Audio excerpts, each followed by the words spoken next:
Hello, everyone, and good evening. I'm Don Arleth, and welcome to Flash News. We begin tonight with some alarming data.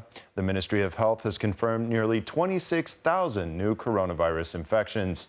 Every third person tested in Poland is positive for COVID-19. The number of occupied hospital beds is increasing, so more temporary hospitals are opening. This is the first patient who has been admitted to the field hospital in the Expo Hall in Krakow. The facility has 66 beds, including 10 ventilator beds. There's a big challenge ahead for the team. We're launching something we haven't done before, and we're prepared for it. Medical equipment from the Strategic Reserves Agency also flows to the regions. This is Rzeszów and another delivery of ventilators, cardio monitors and infusion pumps. The equipment is very much needed because already last week in Podkarpackie there was as many patients in hospitals as at the end of the second wave in October. We have surpassed 1,200 hospitalized people. Today there are already 1,710 such people. In the last 24 hours, nearly 26,000 new infections have been confirmed nationwide. Patients in serious condition are increasing, so the Ministry of Health is beefing up COVID emergency teams. This is to increase that buffer in ambulance availability in the range of 200 additional units. It shows how we are preparing the system for possible further increases. The number of vaccinations is also on the rise, which is good news. To date, nearly 5 million vaccinations have been administered. Agnieszka received the vaccine from AstraZeneca today. The Medical Council of the Polish government and the European Medicines Agency have confirmed that it is safe. These organizations are staffed by doctors and pharmacists and people who just know their stuff, so I think they're worth trusting. Today, 65,000 doses of the AstraZeneca vaccine arrived in Poland. From tomorrow until the 9th of April, a lockdown is enforced throughout the entire country. Hotels, cinemas, theaters, swimming pools and slopes will be closed. Very unfortunate, but what can we do? These are the times we have. Most countries that had suspended the use of AstraZeneca have resumed the administration of the vaccine today. The opinion of the European Medicines Agency has been praised by the World Health Organization. However, vaccinations are still not enough, and more countries are tightening or extending their restrictions. The World Health Organization is openly delighted that AstraZeneca has been brought back. There is no question. COVID-19 is a deadly disease, and the Oxford AstraZeneca vaccine can prevent it. The majority of countries has already come back to vaccinating with AstraZeneca. The head of the French government, Jean Castex, has received a vaccination in front of cameras to encourage others.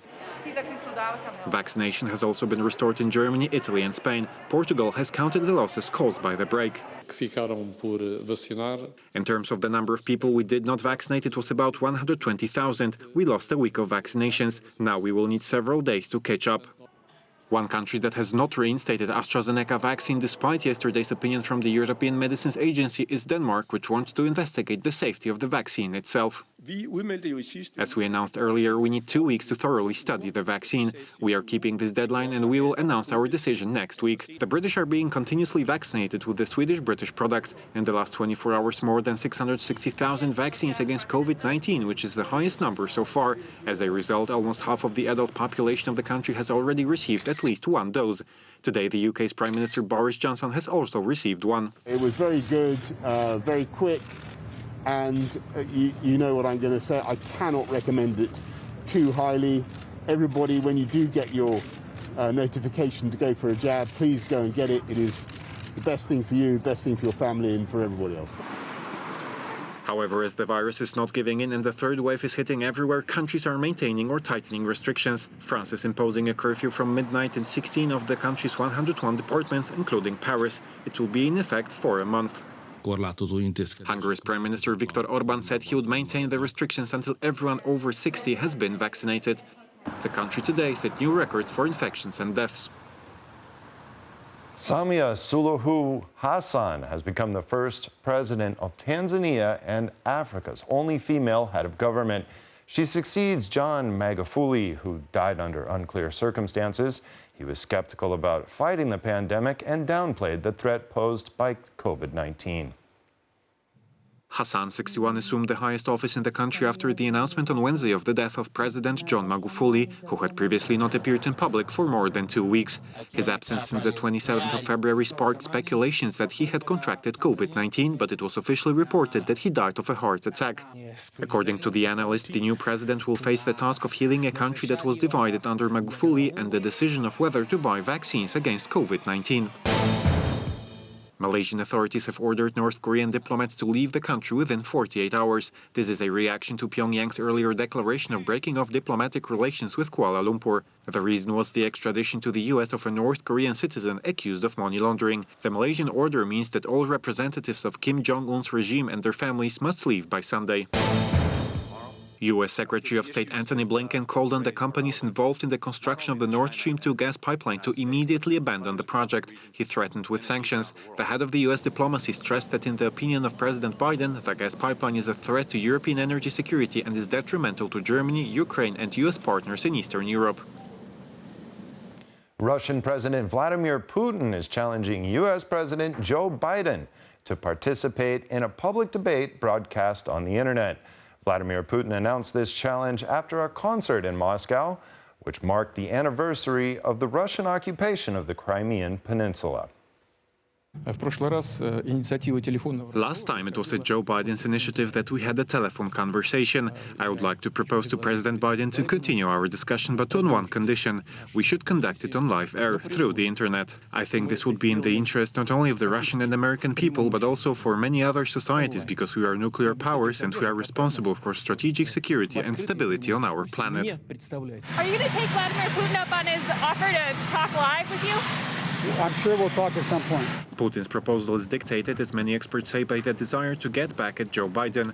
A few days ago, the American president gave an interview during which, when asked whether Putin is a killer, he answered in the affirmative. He added that the Kremlin interfered in the recent election of the President of the United States and therefore, as Biden thundered, the Russian leader will answer for it and pay the full price. Hungary's Prime Minister Viktor Orban has announced that his country, along with Poland and Italy, will try to reshape the European right after Hungary's ruling Fidesz left the European People's Party in the European Parliament. There has been a growing division over ideological issues for some time. Under these circumstances, the best decision is to say goodbye. I am in contact with the Polish Prime Minister and the Italian Minister of the Italian government, Matteo Salvini, who is responsible for economic issues. These three countries, Poland, Italy and Hungary, will try to reorganize the European right. We will see each other soon and plan the future together. Viktor Orban added that the paths of his party Fidesz and the European People's Party have diverged and talks are underway to create a democratic European right. Yesterday, Fidesz formally left the European People's Party, the largest political group in the European Parliament. The intention of Viktor Orban to meet with Mateusz Morawiecki and Matteo Salvini was confirmed by the Bloomberg service. According to Bloomberg, politicians will discuss the creation of a new national party in the European Union. It's been 40 years since the outbreak of the farmers' protest in Bydgoszcz. The communist authorities responded with force, leading to the largest nationwide strike in history.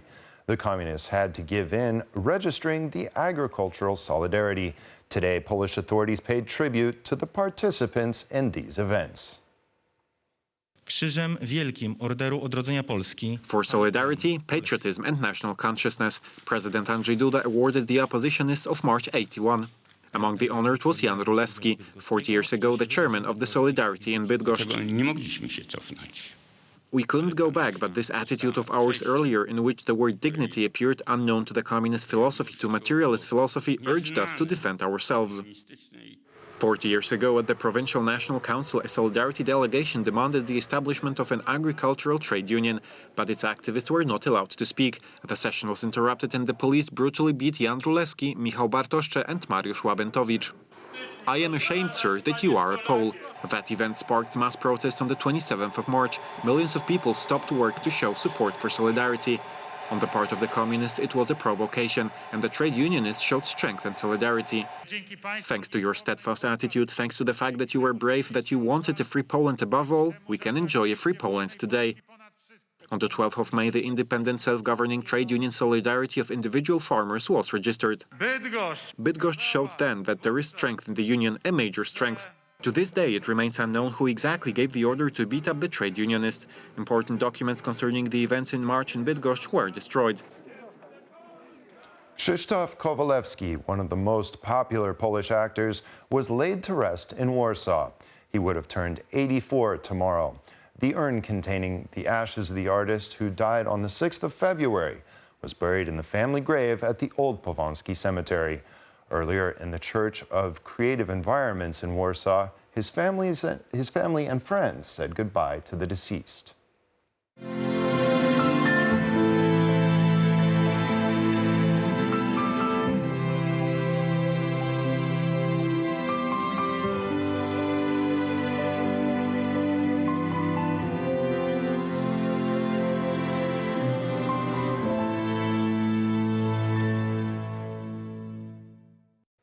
Now we take you high above the clouds to quickly fall back down to earth, just like the scouts from Hubishruf do it.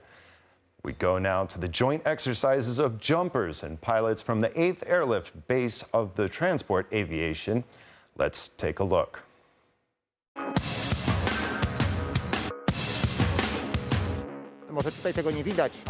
Maybe you can't see it here, but in the desert, the cloud base is 600 meters, which is why the soldiers make their jumps without seeing the ground. This provides us with stealth. Protecting of the landing, not only parachute jumpers and cargo landing is implemented in all atmospheric conditions. It's all arranged in advance.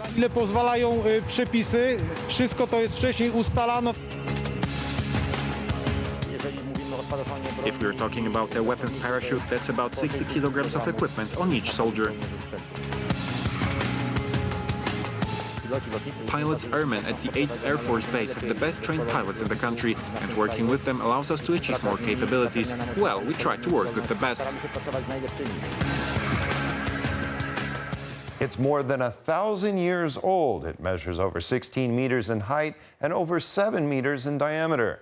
The Spanish home oak from the Aragon region has just been named European Tree of the Year 2021.